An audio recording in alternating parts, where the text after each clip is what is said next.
आप सभी सुनने वालों को मेरा नमस्कार। स्ट्रेट ऑफ हरमूज का काफ़ी शोर हो चुका है, लेकिन ये इतनी सीधी-सी बात नहीं है। इसके आगे भी हमें सोचना और देखना बहुत ही ज़रूरी है। तेल का खेल नहीं है, ये खेल है पैसों का।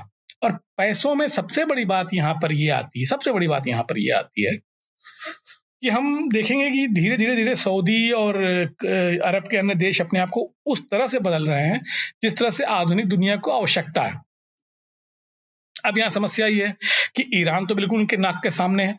यानी अगर आप देखें स्ट्रेट ऑफ हरमूज के जिसको बात की जाती है, वो तेल के लिए उतना उतना इम्पोर्टेंट भले ना हो, लेकिन वो सबसे इम्पोर्टेंट इस चीज़ के लिए है कि स्ट्रेट ऑफ हरमूज के जो आइलैंड है, जो खाक आइलैंड है, जहाँ जिसको ट्रंप भी डिस्ट्रॉय करने की या नष्ट करने की बात कर रहे हैं, वहाँ से अगर मिसाइल लॉन्च की जाएगी तो सीधे रियाद पे आके गिरती है। यानी पूरा जो अरब का कंट्रोल है वो वहाँ उस रीजन के हाथ में। तो स्ट्रेट ऑफ हरमूज सिर्फ इसीलिए नहीं जरूरी है कि तेल के टैंकर निकलेंगे। तेल के टैंकर निकलने के अन्य भी बहुत सारे रास्ते हो सकते हैं, अन्य भी बहुत सारे तरीके हो सकते हैं। और तेल केवल सऊदी में नहीं होता, अन्य जगहों में भी तेल होता है। तो दुनिया ऐसा नहीं, ग्लोबल क्राइसिस ऐसे नहीं आ जाएगी। रशिया से तो डायरेक्ट जो है सेंट्रल एशिया होते हुए भी तेल आ सकता है। अमेरिका से स्वेज कैनाल, लैटिन अमेरिका से स्वेज कैनाल होते हुए तेल आ सकता है। तो कहने का ये मतलब है तेल तेल तेल केवल एक शोर है।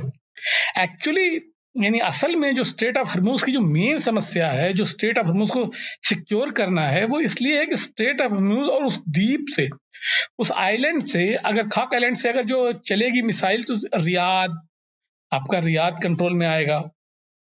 और आपका जो है क्या कहता है यूएई पूरा कंट्रोल में है। ओमान सबसे अधिक, तो ओमान का एक टुकड़ा सीधे स्ट्रेट ऑफ हॉर्मुज के ठीक सामने है।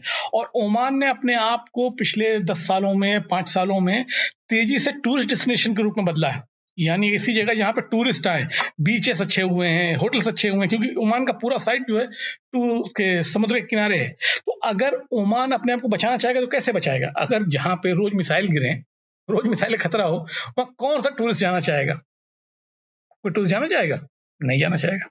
सऊदी रिजॉर्ट्स या ओमानी रिजॉर्ट्स इस समय बहुत फेमस हैं, लेकिन वही कारण है कि वहां पे चूंकि ईरान की फायर पावर के बहुत नजदीक होने के कारण उनकी अर्थव्यवस्था पे खतरा हमेशा के लिए मंडराया हुआ है।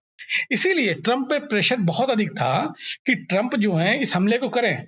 नहीं तो ट्रंप जो है अभी इस समय, चूंकि वहां सीनेट के चुनाव होने वाले हैं अमेरिका में 21 अप्रैल से लेकर जून तक, ऐसे में अमेरिका यहाँ नहीं पढ़ना चाहता। लेकिन इतना ज़्यादा दबाव था कि जो है इसको न्यूट्रलाइज़ कीजिए, इसको न्यूट्रलाइज़ कीजिए, वरना हमारे डेवलपमेंट प्रोसेस रुक जा रहे हैं। इसके लिए किया गया। तो यहाँ ये समझना बहुत ज़रूरी है कि ईरान को लड़ने वाले भले अमेरिका हैं इस समय, लेकिन ईरान को न्यूट्रलाइज़ करने में सबसे बड़ा हाथ किसी का है तो अरब देशों का ही है।